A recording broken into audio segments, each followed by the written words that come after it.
let's do it. So I just go ahead and I was like, my time is more valuable than this. So for me to sit on CapCut, which every realtor I work with that doesn't have the budget, I'm like, use CapCut. It's free.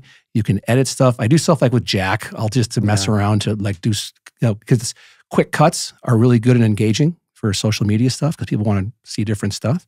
Yeah. But to do it, I'm just like, my time, I can't. But that's the thing. You got to invest in, you got to look at it like your return on investment is going to pay you enough to justify what you're putting in. That's what it comes down to. And is the squeeze worth the juice? Is the juice worth the squeeze? Yeah. And is it gonna make sense for me to? I'm very good at swiping and paying for things. Yep. Like my Chase app just is on fire all the time. Well, you know, when I finally committed to this, I had to write the check ahead of time. You know what I mean? Oh, yeah. This is what I'm going to do. It's not a small check to write. No, but I'm getting good at that. What got you to the point where you're like, I need to have a digital presence? Because and I'm not blowing smoke up your ass. You're one of the smartest guys in town. And maybe street smart. You are. But you're very good at what you do. And for you to take what you offer and do at the Nest and put it on a digital platform is a natural progression for you and your personal brand. Yeah. Which I think has bigger aspirations than just here. But 100%. What gave you that? Well, we've been doing it for a while. We just did it ourselves. We did Facebook Live, one of the first people to do it. We did the Dave and Dave show with my father before people were doing it. Those were awesome, by the way. Those were so good. Oh my God, my dad, and he's such a piece of work. They're good to go back and watch just for him and I. But I never made the commitment to take it past Facebook. I didn't realize it all needed to be on YouTube, that I should be curating that brand. I just kind of, said, let's go.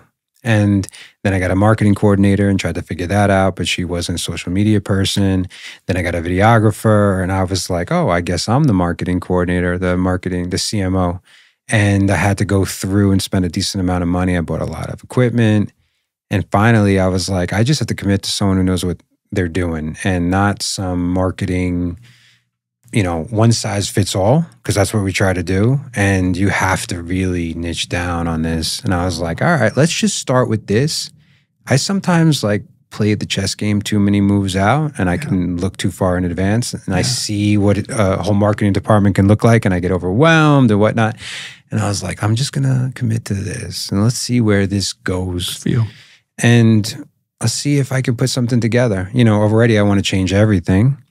But I now have the capacity. I'm spending a certain amount of money every month. And, I think the message is resonating, but, I've divorced myself from the results. I'm not like, oh, how many subscribers do I have? Or I'm like, if I just touch one person or communicate to one person, impact one person, then I'm doing my job.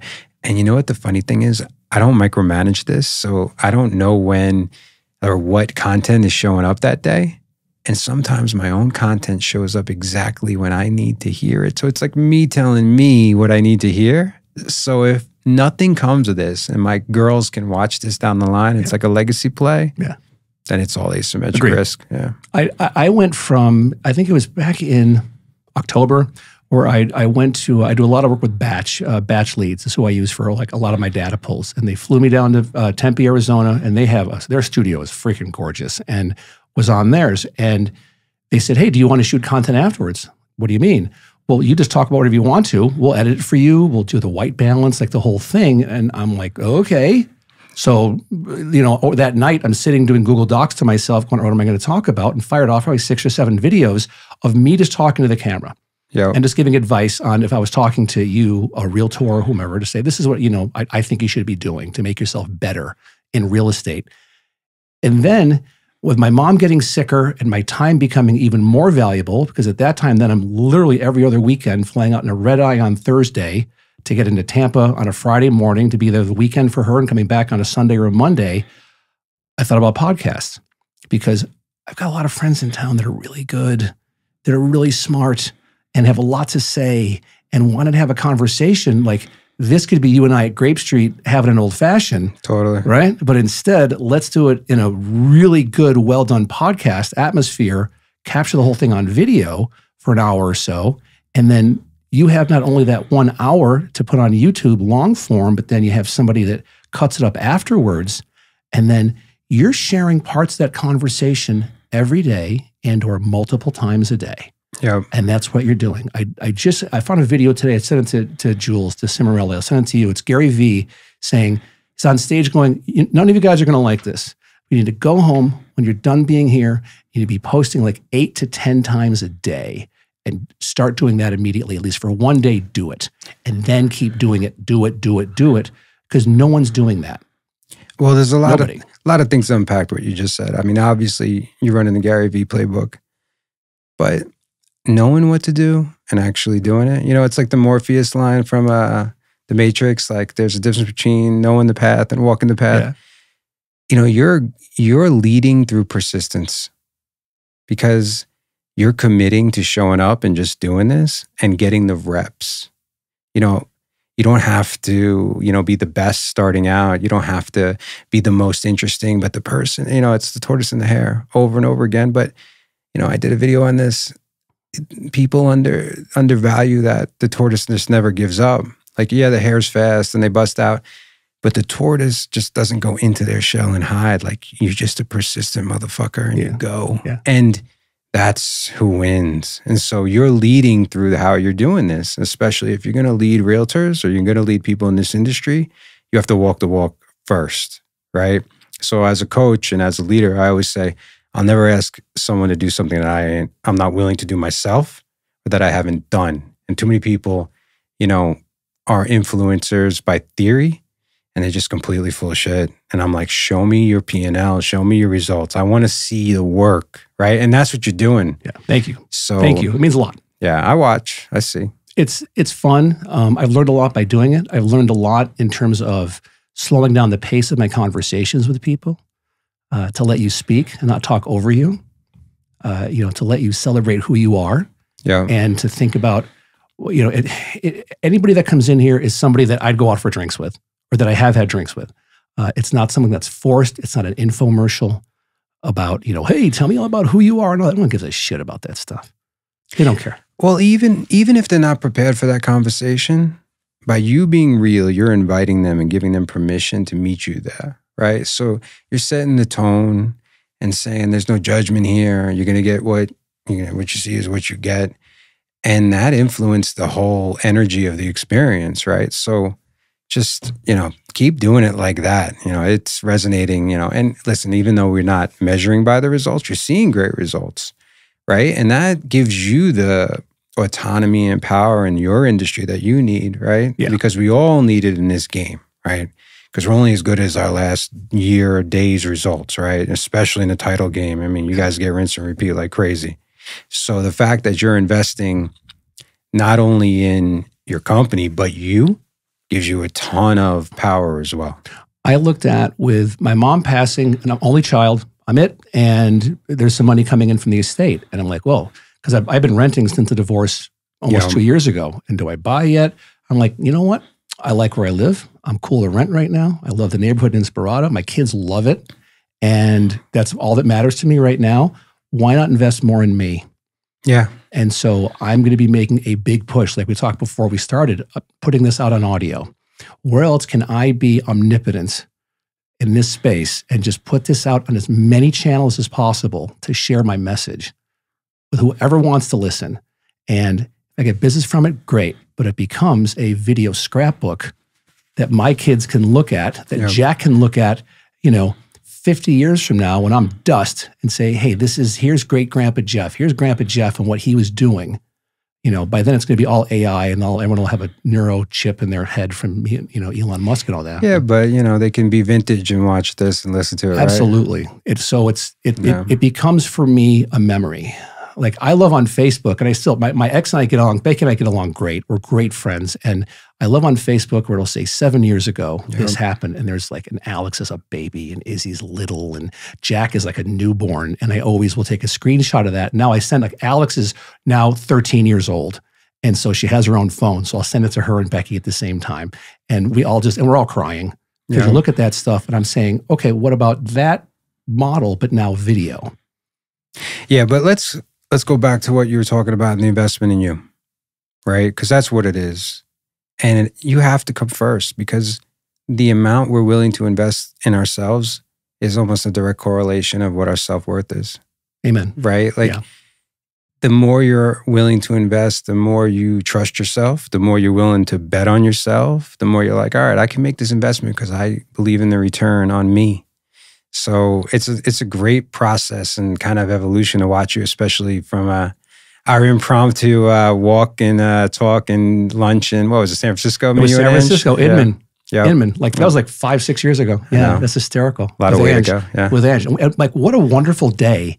And I hardly knew both of you. At the end of it, I'm like, I love these two people. Yeah, it was a good day. And we've been friends ever since. Yep. And it's just, I love this. And I will always bet on me before anybody else all day long, before any coach, before anything like that. Now, through TikTok especially, there are people now that I follow to do ChatGPT. I've been doing it since December. And it's like it's going at the speed of light.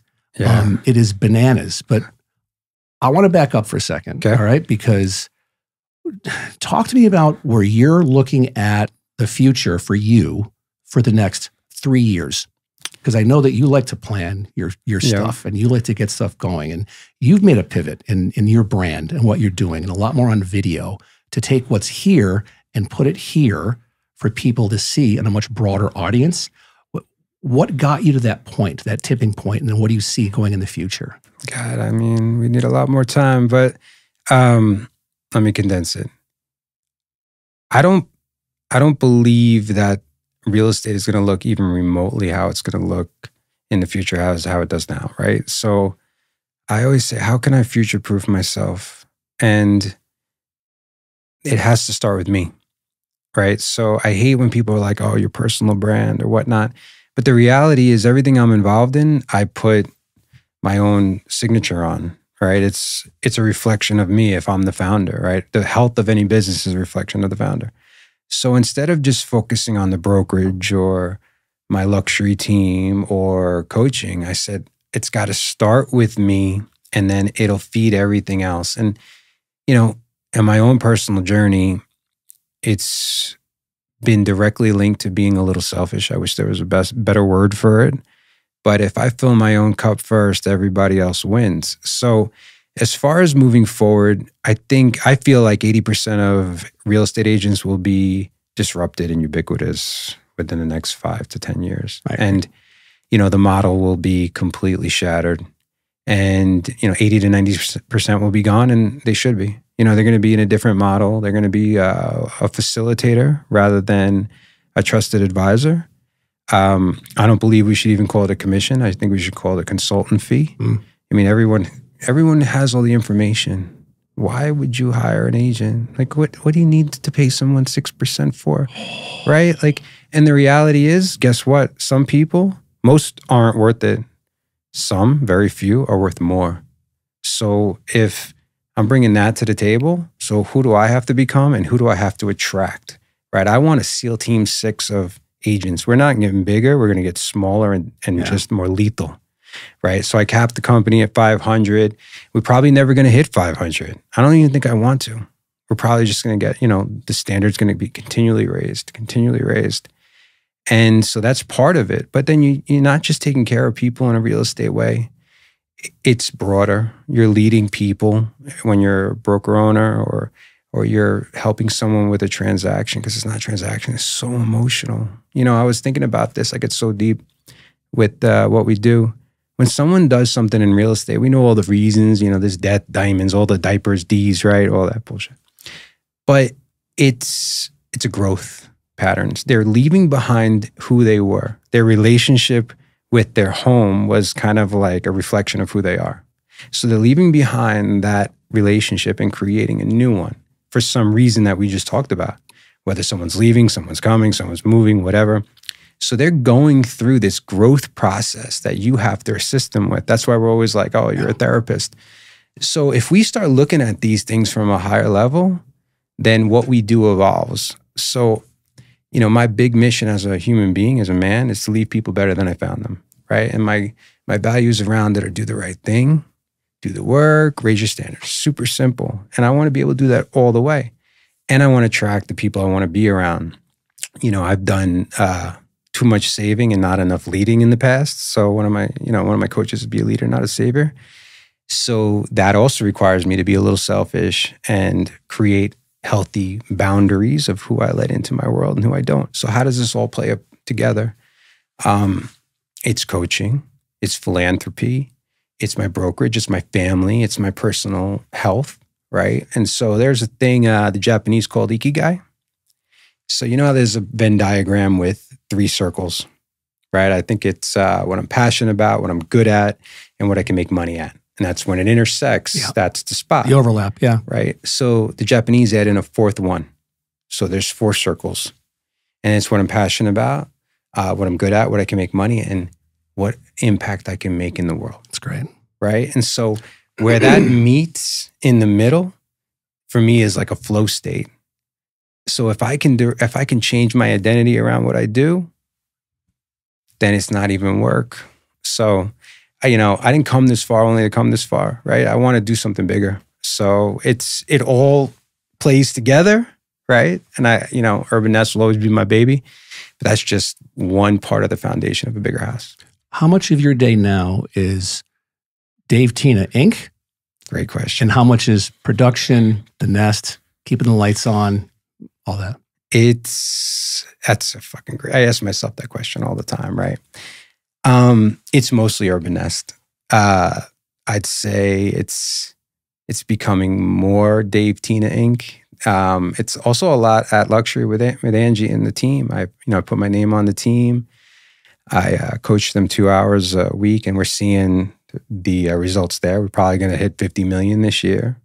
Some big business we got going. But it has to be flipped around, right? If I'm coaching at a high level, then my agents will benefit, right? Because then I walk the walk first, right? Doing the video, like I'm literally what I said. I'm like, I'm not just telling you to do this. I'm doing it myself, right? I'm not just telling you to do this in the business. I'm having the results, right? But it has to rise. Like the coaching path and all of that, I have to give more time to. But I do get sucked into the day-to-day a lot. It's to me, I'm watching your stuff like on TikTok. You're all over my algorithm, which is great. Well, I do enough freaking videos. It's awesome, right? But right? you're on what, twice a day? Yeah, right, which is phenomenal. Yeah, and what anyone I'm friends with would say that's a good start.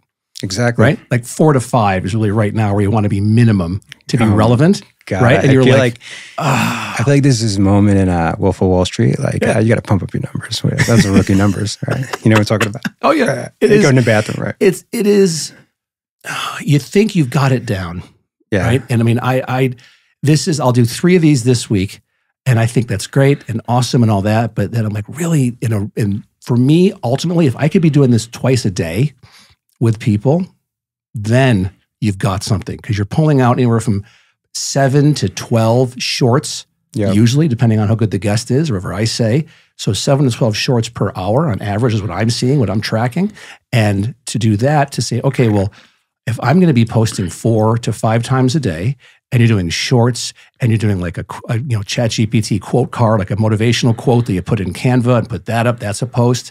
Or now a lot of people are going to carousel stuff on Instagram where you slide top 3 things to do if you're going to do a team, number 1. And that Instagram is rewarding you greatly for doing those. And so there's so much involved in that. And you're a guy like me, it's like, I can do all that. I do it myself.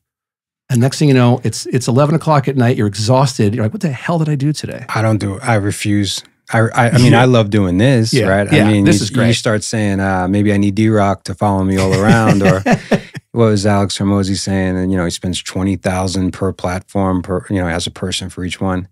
You see, I have some content coming out soon that should be long form, but it's going to be cut up a little bit, where I'm coaching. And that ikigai, that flow state, I feel like I'm almost possessed. And I think I'm curious to see what you think, because that's where I'm really connecting. And I made a bet with my content creator. I was like, you could have no captions and no voice, and I think people would feel it, because that's when I'm like completely in my realm. So in a perfect world for me, if I have my perfect week, like you just talked about, I would be doing this stuff like this. I would be meeting masterminds with my top producers, right? I would be meeting with all my brokers and my heads of departments. And I would be having conversations of connection. I'd be creating content, which would just be happening naturally because I'd be coaching and they'd be in the rooms, right?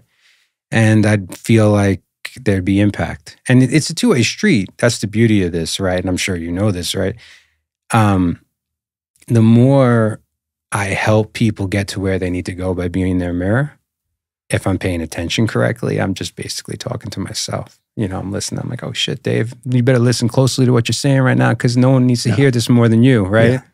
It's interesting how things come full circle. Yeah. When you're talking to people and you're like, wait a minute, what? And that's with my mom passing, and once I'm still processing the trauma of it, but I'm like, okay, I need to get back on the horse. How old are you? 53. How old was your mom? 80. Wow. Good life. Yeah. Oh, great life. Great. I wouldn't change the past 7 months in everything that I did for the world. How did her passing impact you? Quick takeaway, like on your trajectory of your life?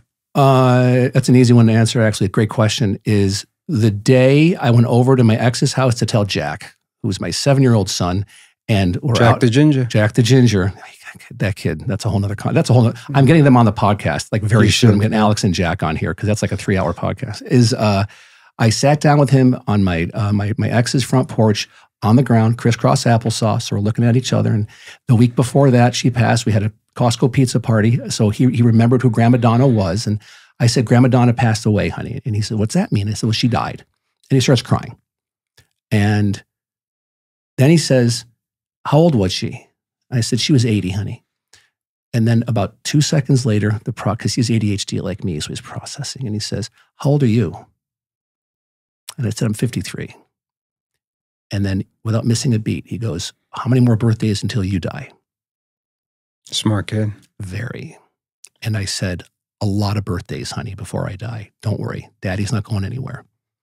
At that very moment, I decided to make every single second I'm on this planet dedicated to my family, much more than I already do. And I was already doing a lot, but that comes first. But then also a very close second is to really measure who I spend my time with. Or even being by myself, what am I doing? Yeah. To either relax or edify who I am or build myself up, whether it's physically or intellectually. That's when I knew, at that very second with Jack. And that's now all I'm doing is I am reaching out to anybody whom I respect, I admire, I adore to say, come on in and let's talk for an hour or so and let's shoot the shit and let's just see what comes from it. The key is to bottle that up and just have access to it whenever you can, right? I mean, I was saying this the other day. It's unfortunate that we have to wait till things are really bad and bad things have to happen for us to have these existential crises or these midlife crises, which really is a lack of purpose or remembering of purpose, right?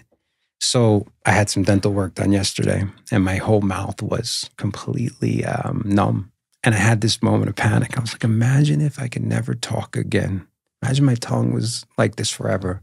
Imagine my lips were so numb I couldn't feel kissing my wife again. And just the thought of not being able to talk again made me go, you don't have time, Dave. You got to get your message to the entire world. You got to go. You just got to fucking go. Yeah. And I'm like, I don't want to forget this because then life happens. Then you lose it a little bit. And then I'll journal it. And I have journal after journal. I have notes everywhere. It's like forever.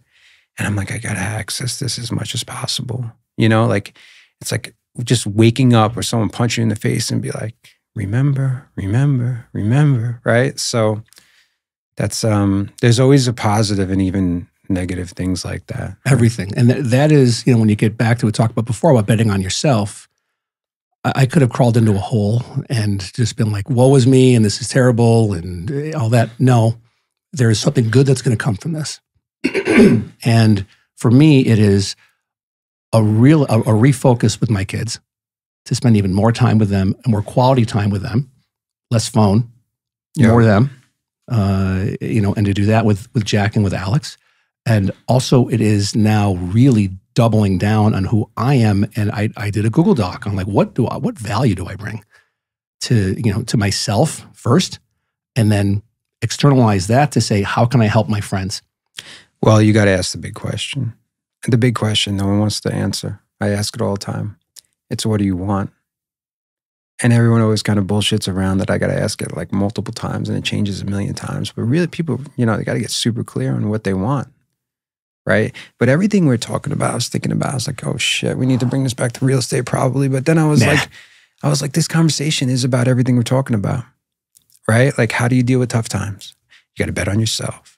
You got to double down on you. You got to be blind and deaf to the shit around you that you can't control.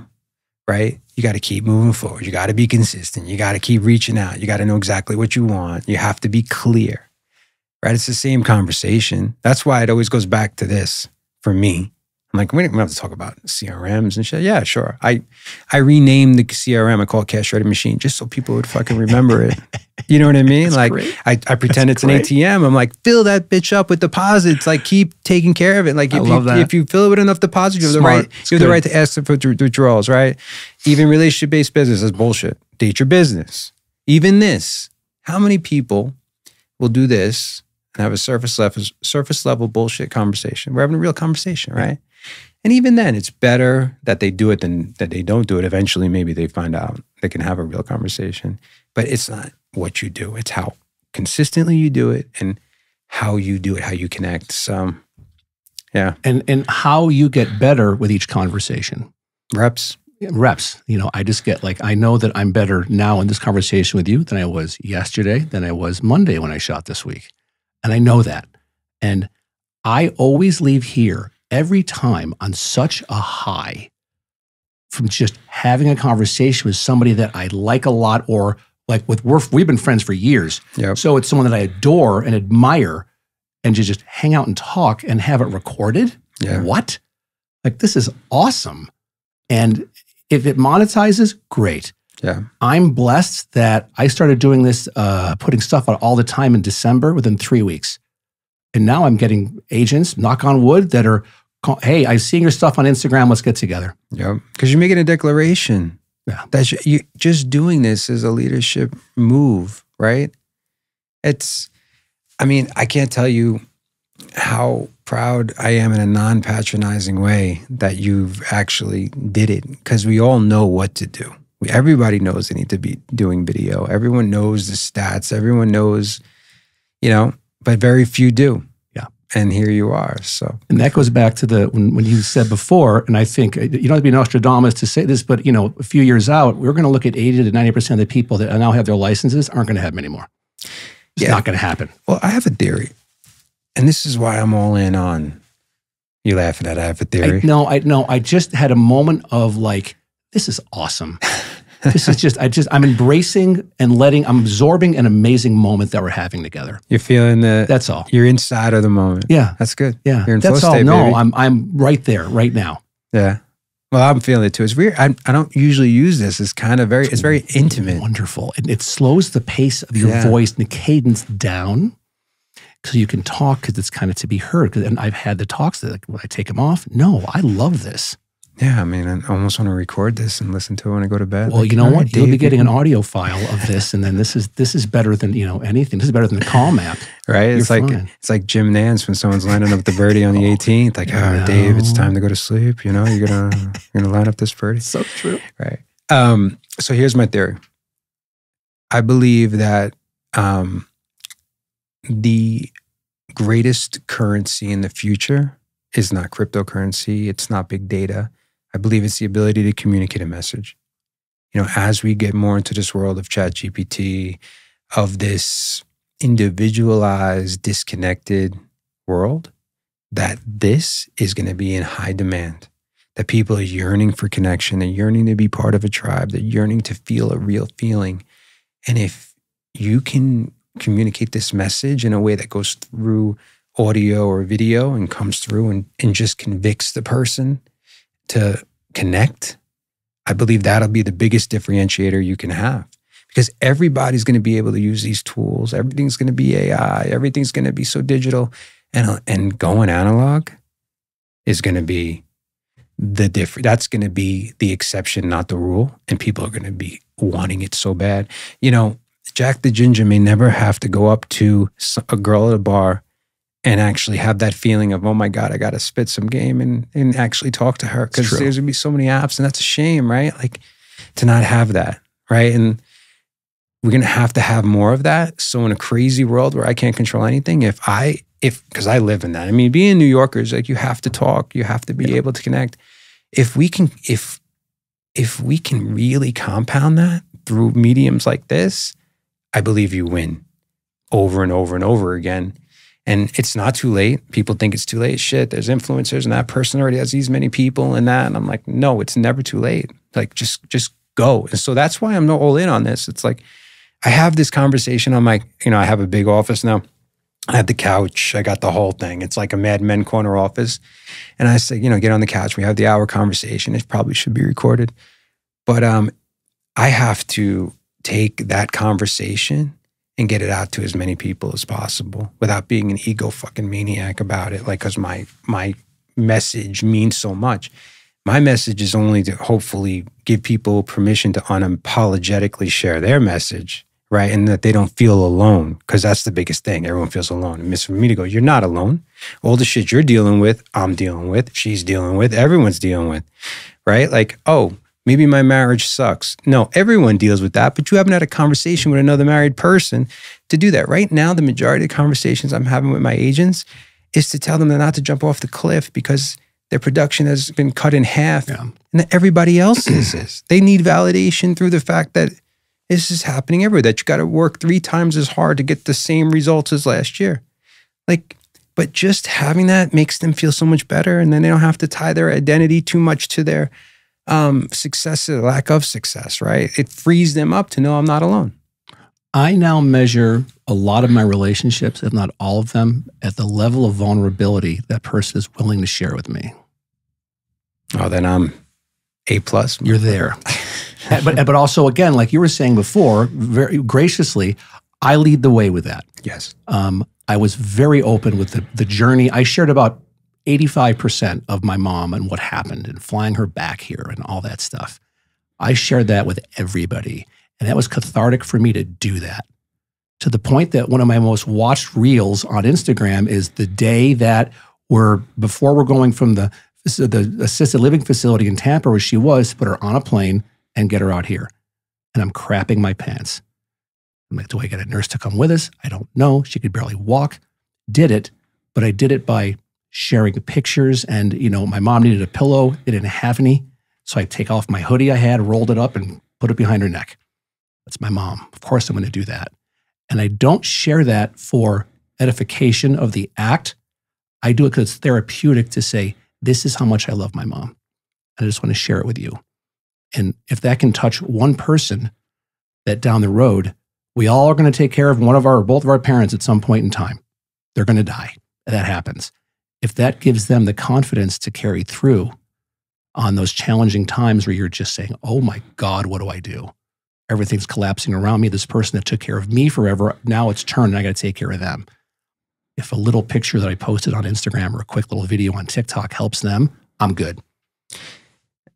As important as that is, it's the vulnerability, though, that's even more important, right? And I think that's where it changed for me too, when it went from a vulnerability being a weakness to a superpower, right? And whether it's Brene Brown, everything you want is on the other side of vulnerability, right? Trust and love and connection. Like, you must, along that path, there's vulnerability. But I always go back to the 8 Mile moment, right? So when, have you seen 8 Mile? Oh, yeah. With Eminem? Kim Basinger is so hot in that. That's when this is before Mama and Mommy and all that stuff started. That's in that single wide trailer. Oh, yeah. Please. Yeah. Your fantasies aside with Kim Basinger, who I did love too. Oh, that shows our age. Yeah. That moment at the end when they're doing the rap battle, and he's like, yeah, I'm from a trailer park. Yeah, so-and-so slept with my wife or my girl. Yeah, you beat me up. Yeah, I'm white trash. I'm this, I'm that. And he's like, you can't fucking touch me now because I am so vulnerable. I took power. And the guy was like, I know where Clarence went to school, right? Like, all of a sudden he had something to hide. And Rabbit was like, here's who I am. And there was so much power in that moment. So there's a saying I can't take credit for. It's one of my mentors. He said, the most powerful man in any room is the man who has nothing to hide. And I look and I'm like, how can I get to a point where in all 4 areas of my life, right? physical, spiritual, emotional, and financial. I'm completely naked. I got nothing to hide. Like, yeah, here I am physically naked, right? But now I'd feel pretty good about it after, my journey. But spiritually naked, right? Emotionally naked, what I'm scared of, what keeps me up at night, the anxiety and the stress and the things I've been through. Financially naked. Here's my P&L. You want to see? Let me see yours, right? Here's my bank accounts. I don't care. I even tell my agents the money I have on the side during this tough time, not to impress them, to be like, we're doubling down during this time when everyone is, going out of business and the little companies are shutting down. Like, I'm hiring people, I'm doing more stuff. So when you have nothing to hide, it's the most freeing thing in the entire world. You breathe rarefied air when you're at that level. I agree. And people say I don't give a fuck or whatever. It's not zero that. fucks. Yeah, but that's not it. That's kind of like a meme. Yeah, that's not it. It's at a much deeper level that you are so confident with who you are or who you are striving to become and to evolve into that person that you take these little steps every day. I had Kirby Schofield in last week and I said, talk to me about your growth. You have a great answer. He's been through some shit. He's been through some shit. And he was very open about his sobriety. Yeah. And the best thing he said, he goes, Jeff, I try to get better 1% every day. That's it. Yeah. If I can do that, I've won the day. I think it's Ed Milet, but he said the more you show up for yourself and habits day by day, right? Yeah. You're building rapport with yourself. You start trusting yourself a little bit more every day. And the more you trust yourself, the more rapport you have yourself, the more confident you get, right?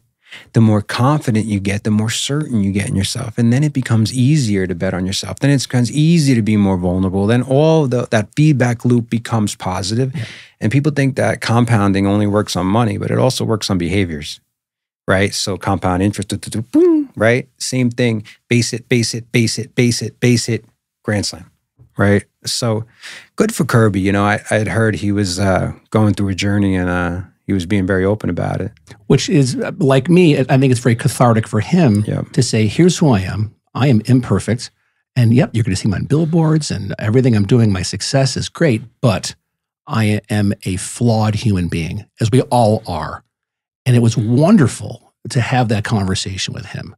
That was great, and I'm honored to have earned the right to work with him. He's great, and that guy, his systems are just like he never stops. Talk about base hit. That's his business model. Yeah, it's just let's roll, baby. And if he's got to put money in, he does not hesitate at all. Yeah, he's all in on. I think of the Zillow and all that. Mm-hmm. We need more and more people like that. You see, that's true leadership.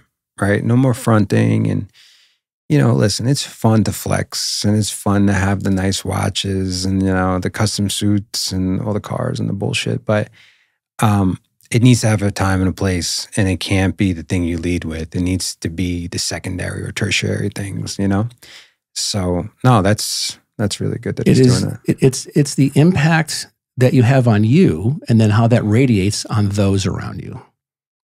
Is what I think it is. And that's how I pattern my life now with my kids first, and then it's whoever I'm working with. Well, what's interesting? It's control what you can control.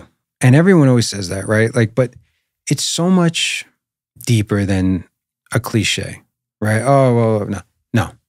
We're doing it opposite. Most people do it opposite. They try to control what they can't control. When you try to control what you can't control, the market, other people, when the business is going to show up, that's when you lead to stress and anxiety and all the crazy shit.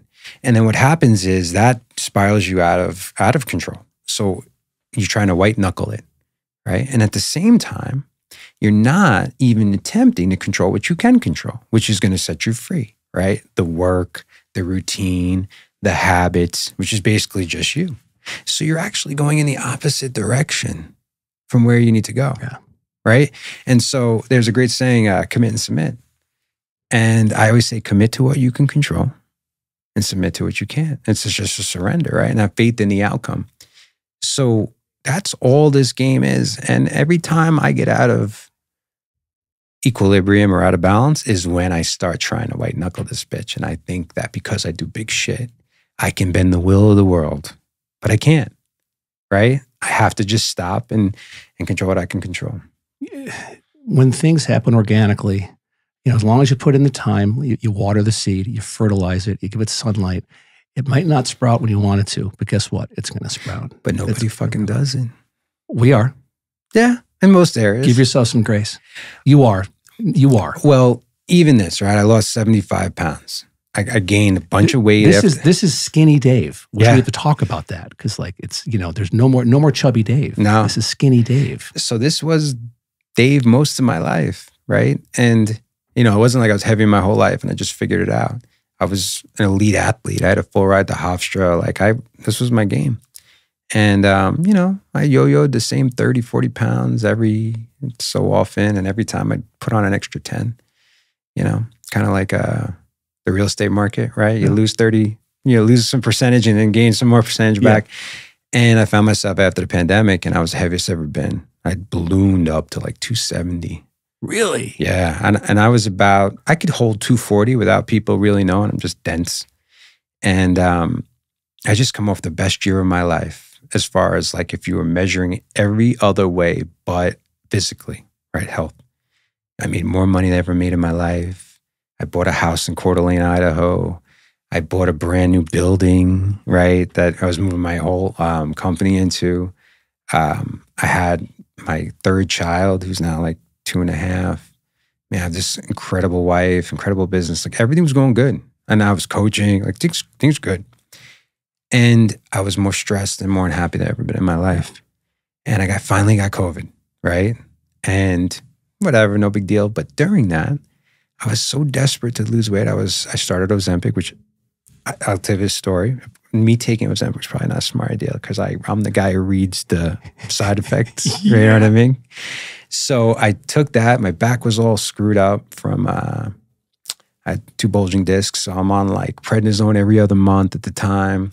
Just was super unhealthy. And I get COVID. I'm on 1 million pills. I got the IV reset for that. And I get through it. And I'm done with it. And I didn't realize I was stressed out of my mind. My anxiety was super high.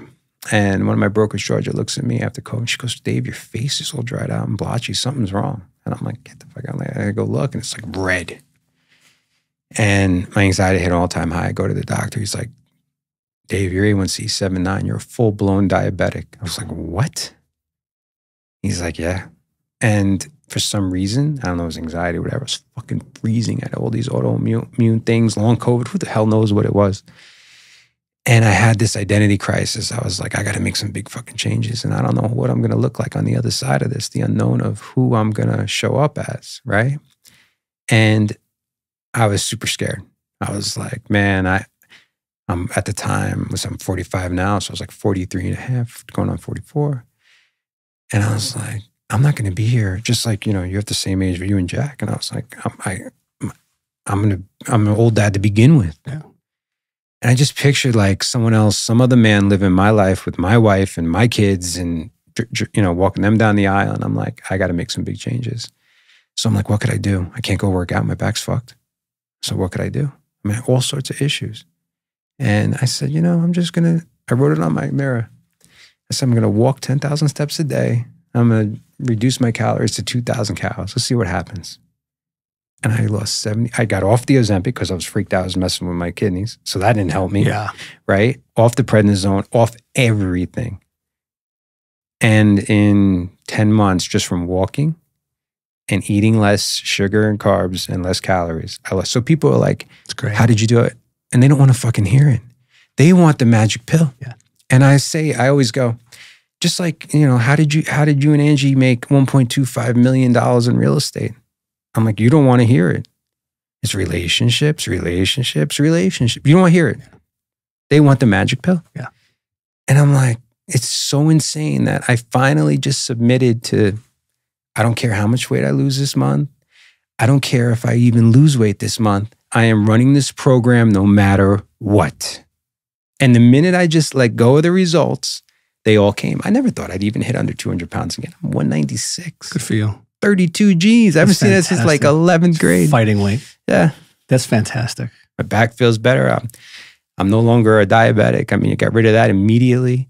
I mean, my doctor looks at my numbers. He's like, motherfucker, you're doing great. So same thing in business, same thing in relationships, same things in life. Right? We just want to make it complicated. And you just control what you can control. It is interesting how no matter what we do, everyone's always going to look for the easy way out. Yeah. Everything. Dana White, you've probably seen this. Dana White's got a great quote where he's on a podcast or something, and he said, anybody who's raising a kid right now to make him tough, that there's no participation trophies and there's no coddling. It's, and I do it with Jack all the time now. Being an older dad, that's the best benefit he's got as an old man who's an old man. And because those kids, when they grow up, are going to be working with other people who are raised as pussies. Yeah. Absolute pussies, and they're going to fucking eat their lunch at work or in life because they have that, no one's going to do it for me. Yep. I can only do it myself. And I know I'm going to get gut punched every once in a while, but that's okay. I'll get back, I'll heal, I'll learn from that, and then move forward. And it's so good because it's just edified everything that I do as a dad, and I know that you do as a dad with your kids, because you just see it now in public, or if your kids do sports and the parents living their lives through their kids, which that's gone on forever. I saw when I was a kid playing sports, but it's like now more than ever, that is accepted. I just think we overcorrect. Americans are so good at overcorrecting.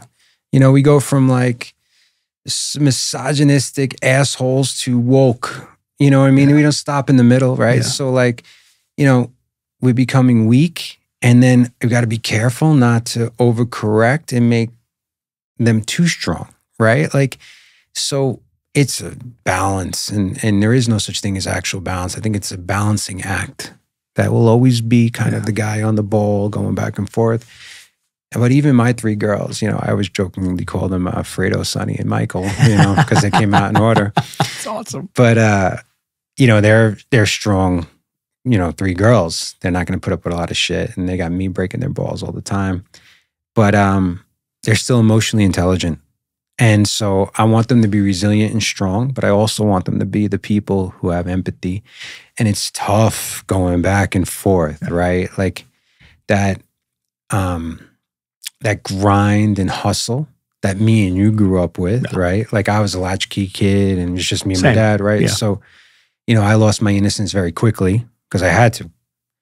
But on the other end, I don't want to do it too much for my kids and too hard on them. But at the same time, the minute I see that weakness or that victim shit, there was one, I'm an intense man. And my oldest daughter started saying she had trauma around something.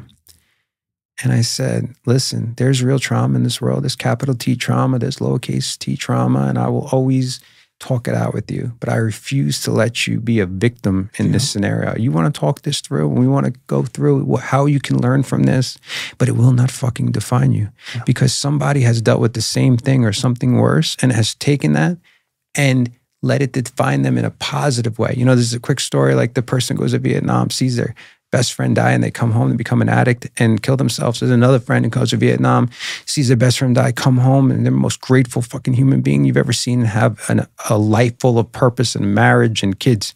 Same situation. How did they frame it? Did they make it fire and fuel to live this amazing life, or did they let it kill them? So even with my kids, I'm like, how are you going to do this? Even this market, it's maybe an opportunity you take a look at what you're doing in your fucking life and what you're doing in your business, right? Maybe the things, it's not getting back to the basics or the fundamentals. You should have never fucking left them. The foundation should already be poured. The foundation should already be poured, or else don't be in real estate. Costco's hiring. Get out. Love you. We can still meet for drinks, but please, because you're making it harder for everybody else to get deals done. Yeah, I just love when the ugly lights come on and you get to see who.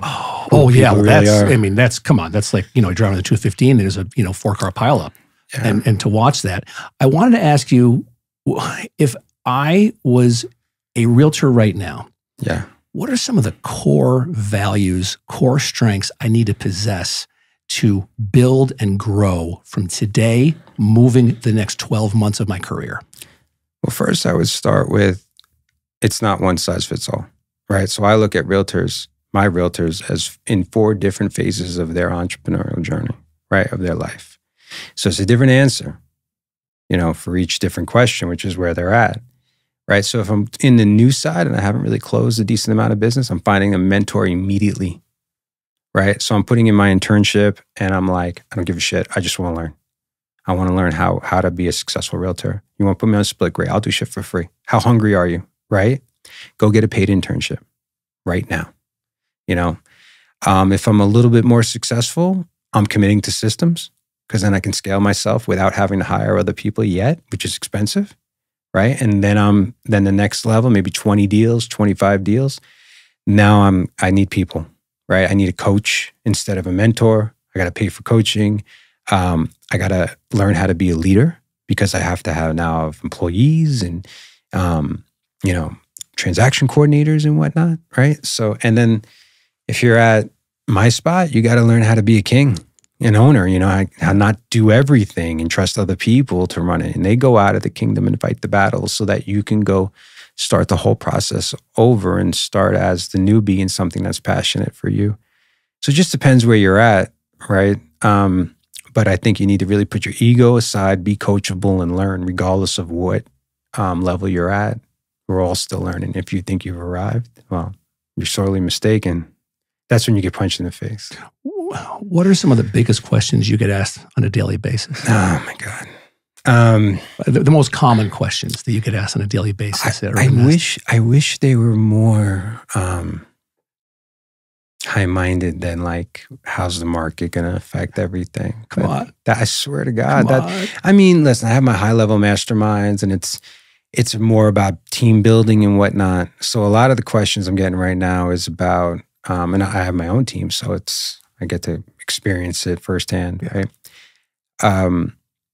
The questions aren't about leadership, but they are about leadership, right? And so a lot of it lately has been, how to motivate people and, how to structure a team and what's the best route and things like that. And when I give them advice, it's more advice for myself, but I'm sharing it with them. I'm like, it all starts with you. You have to be selfish. You have to be the person that they want to be. You have to, and then you have to have your standards very clear and you got to understand the dynamics of things and you got to lead and not save and you have to invite people to leave and invite people to rise up and things like that. So it's really the psychology of leadership, that game. And then overall it is the market. And that conversation is a control conversation, which we've talked about. And I'm like, pay attention to the noise just so you know what other people are listening to and just so you know not how to talk, right? Like I just see opportunity, and to me, it's all psychology. Like I'm the contrarian thinker. I know you are too, right? We think like this, and I'm like, let me get this straight. When everyone else was buying, you ended up having less choice. You paid $30,000 over market for a piece of shit, and you're happy because you got a 2% interest rate. Yeah. Now you have more choice. You're going to pay less, but you're unhappy because it's a higher interest rate. If you wait too long, you're going to get the high price, less choice, and the high interest rate as well, right? And I know I sound like just another realtor. I call them jars, but there's never a bad time to buy. If you're disciplined and you can afford homes, you want a portfolio of homes. You want to get in the game and stay in the game. Even if you're just in the game so you can level up, great. Like you just got to get off the sidelines and on the game. Like I think this. Angie and I want a house in Southern California. Mm-hmm. I don't want to be here as much as I can from Memorial Day to Labor Day, right? If I can. Well, it's expensive to buy a house in Orange County. Mm-hmm. Like it's expensive, like to the point where I'd be like, shit, I'm paying more for this house and I'm going to spend 15 weeks out a year than I am at a house I live in Las Vegas. This is stupid. Yeah. So I'm like, babe, let's just get a starter house.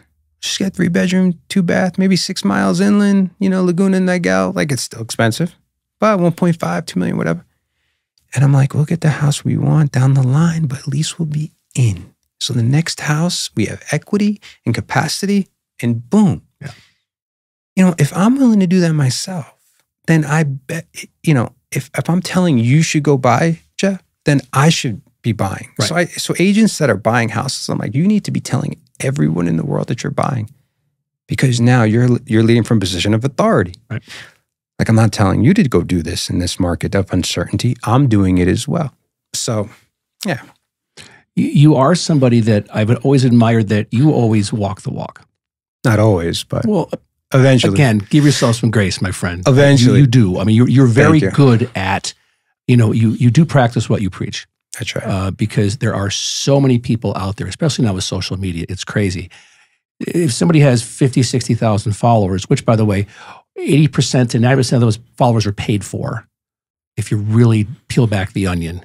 I have a theory for that after you're done. All right. You can, because I mean, it's very easy to see. Yeah. Anybody can just go look on Instagram and look at their reels. And if they have 80,000 followers and only a couple hundred people are looking at the reels they're putting out, no one's looking at their content. Yeah. And it is it's like Mark Wahlberg in Boogie Nights, where everyone thought that was really him, or it was not him, from the waist down. I always say people measuring from the small of their backs, right? You know what I mean? My content guy was like, you got to do video this way. Even like we were having the conversation, like it's got to be 15 seconds and it's got to be this, and you got to do it in this framework. And I did it his way. And I know I could be a little controlling and tough to like stay in the guardrails. And finally, I'm like, I don't give a flying fuck how people are doing it. I'm going to do it. Well, the audience is going to decide, Dave. I'm like, okay. But I decide what content's going out. And I can curate who's going to be attracted to what I'm actually putting out. And I said, I'd rather have 2,000 followers and 2,000 people who are fucking connected to me. And I don't care. Yeah. I am not going to be a slave.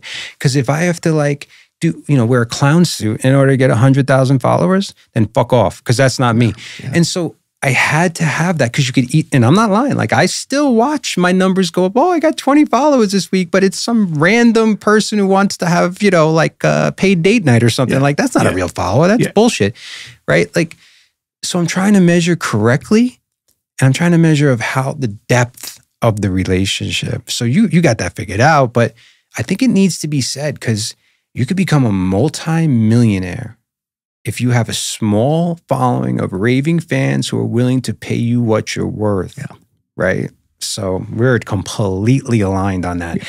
But even then, I said to him, I'm like, I'm setting you free, buddy. He's like, what do you mean? I'm like, I'm not going to be the guy who's like, why don't I have 50,000 followers? I'm not going to pay for it either. When people ask me, how do you have 500 agents? How do you hire 500 agents, right? How do you say no to people? And again, it's the same conversation, 2,000 calories, 10,000 steps. They don't want to hear it. I go, this is how you hire 500 agents. One at a time.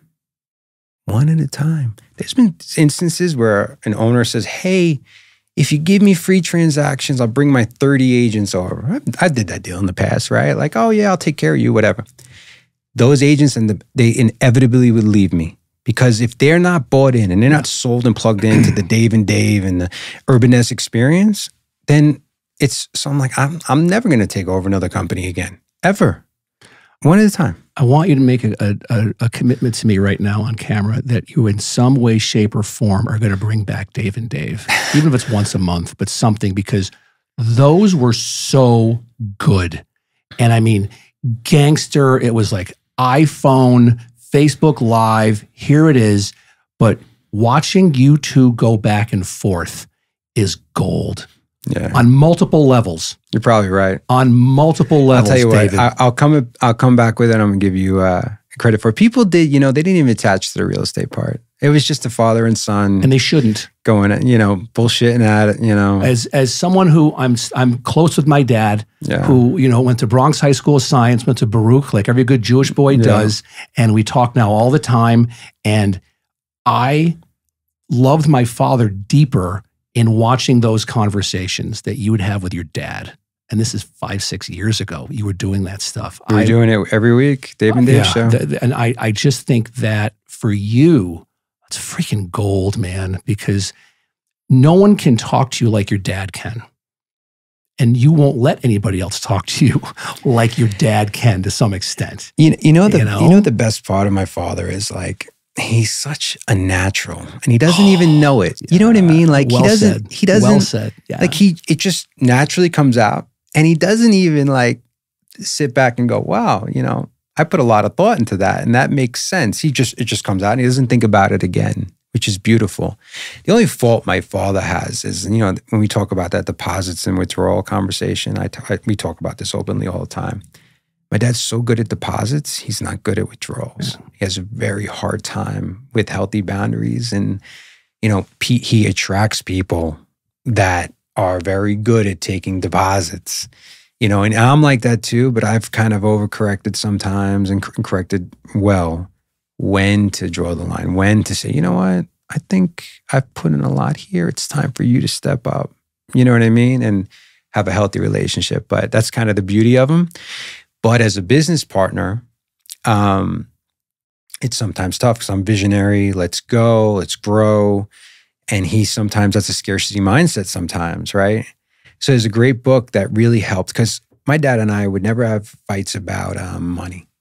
Like he didn't give a shit. I didn't give a shit. I give him everything that's mine. He give everything that's his.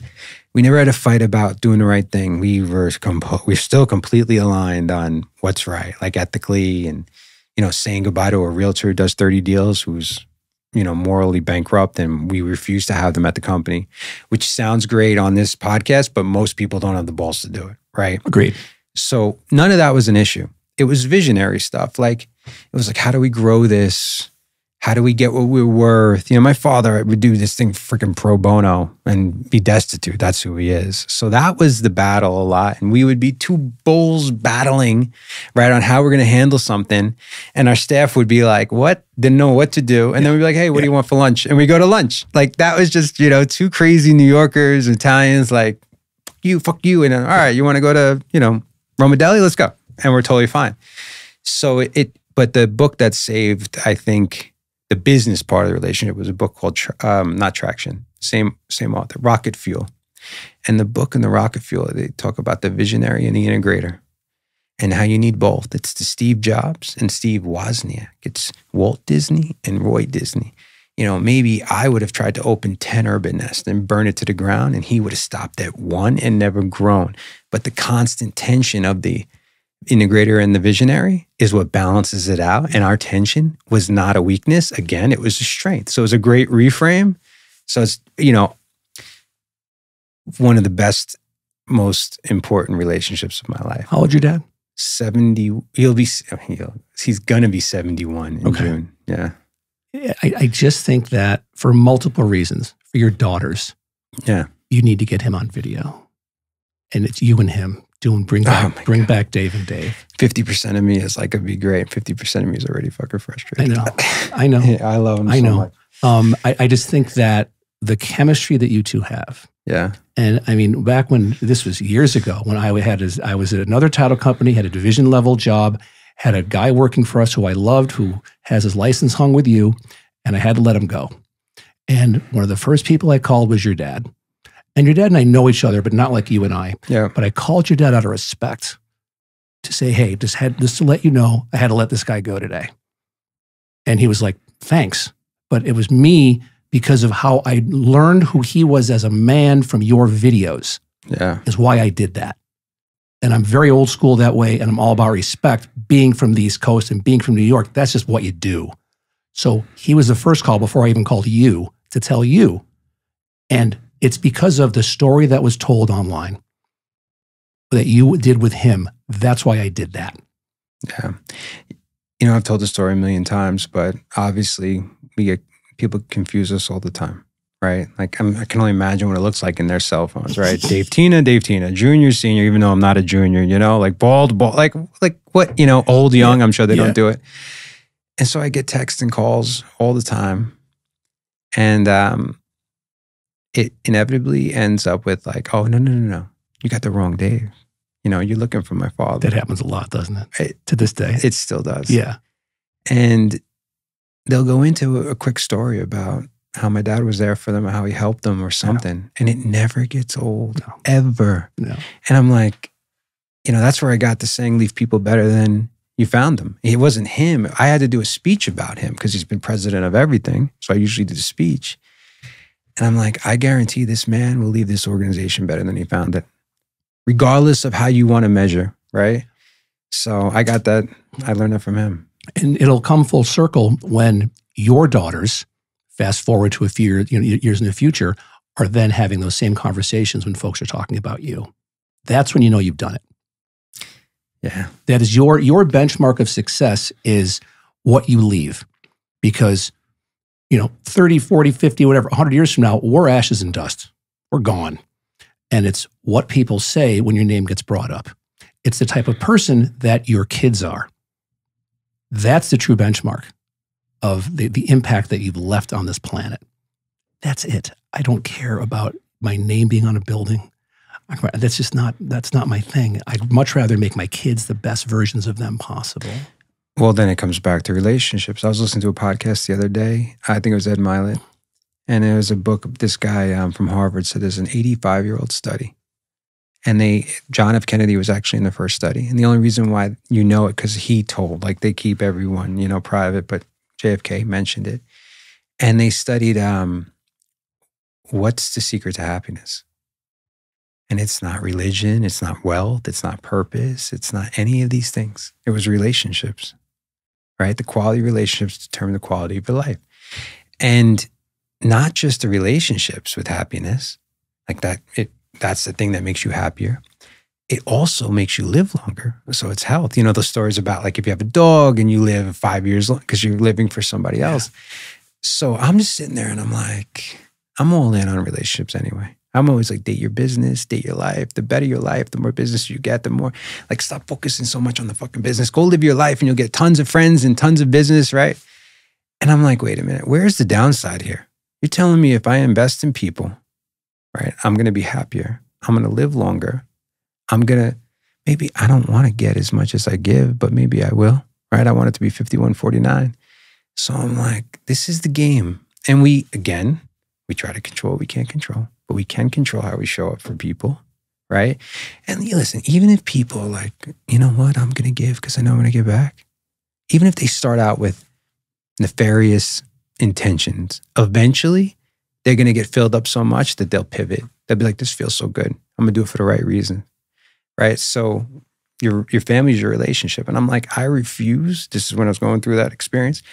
I refuse to get to the top of this mountain and I've sacrificed my health, my family, my spirituality, like my soul. I traded my fucking soul for this. My soul's not for sale. Like I'm not trading my soul for this. I'll refuse because I don't want to wait to the second mountain. I don't want to wait till there's no more time to go back when I'm trying to repair all the things, Like this diabetic thing and the COVID was the best thing that ever happened to me. But even leaning into these fucking horrible things becoming the best thing, right? So I want to have all those things on the way up. And if I leave some money on the fucking table, so be it, right? So I can't thank you enough for coming in. It's fucking fun. This has been great. I mean, we've gone over an hour and it went like that. Yeah. Got to have you come back again. Well, 2 yentas, right? Well, that's all it is. That's all it is. Alex was just, my daughter she was the female lead. She was Golda in Fiddler on the Roof. Nice. Yeah. And she goes to Thurman White. And so which is performing arts. She just got into LVA. Oh, that's incredible. Which I'm like, and Becky and I have never pushed her. This has always been her thing. I got her and she's doing karate now. I take her 2 to 3 times a week to karate. She loves it for her own strength and her self-esteem is amazing as a 13-year-old girl in this world. And so I'm booking a trip now. I'm going to take her to Manhattan this summer and we're going to go to a bunch of Broadway shows. Nothing like it. Because I want her to see what the pros do.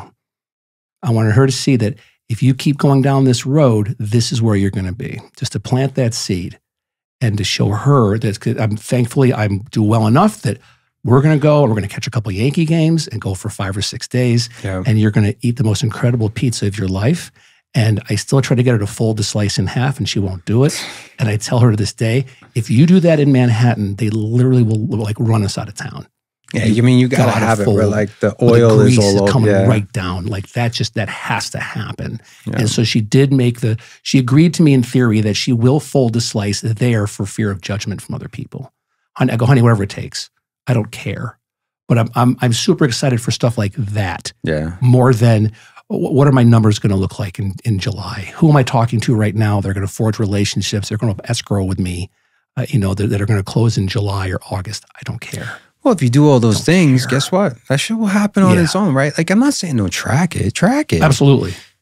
but don't make it, the end all be all. You know, if I'm going to break your balls, I'm not going to make you feel like shit about your results. I'm going to make you feel shit about your work, right? There's a great saying, don't be mad about the results you didn't get from the work you didn't put in, right? Like, come on. Amen. So thank you, sir. Anytime, This brother. has been fun. We'll do it again soon. All right.